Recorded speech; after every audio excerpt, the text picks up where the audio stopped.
সূরা ফাতিহাকে সাবউল মাসানিও বলা হয়। জানি না আমরা সবাই? সূরা ফাতিহাকে সাবউল মাসানি বলা হয়। কেন বলা হয়?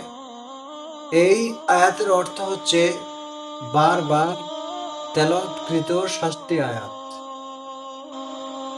তাহলে এর অর্থ দিকে লক্ষ্য করলে এর মধ্যে দুটো কারণ পাওয়া যাচ্ছে। একটা হচ্ছে বারবার তেলাওয়াত করা, আর 2 নম্বর হচ্ছে 7টা আয়াত। এই দুটো কারণ কিন্তু সূরা ফাতিহার মধ্যে পাওয়া যাচ্ছে। 1 নম্বর, সূরা ফাতিহাকে বারবার তেলাওয়াত করা হয়। বারবার তেলাওয়াত করা হয় না? নামাজের মধ্যে সকাল থেকে সন্ধ্যা পর্যন্ত যতগুলো নামাজ আছে প্রতি নামাজে সূরা ফাতিহা আপনাকে পড়তেই হবে। সূরা ফাতিহা ছাড়া কোনো নামাজই না। এজন্য একটা কারণ হচ্ছে যে বারবার তেলাওয়াতকৃত অর্থাৎ সূরা ফাতিহাকে বারবার তেলাওয়াত করা হয়। 2 নম্বর হলো 7টি আয়াত।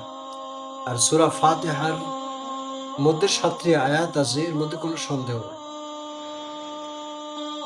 আশা করি বুঝতে পেরেছেন যে সূরাতুল ফাতিহাকে সাবউল মাসানি কেন বলা হয়।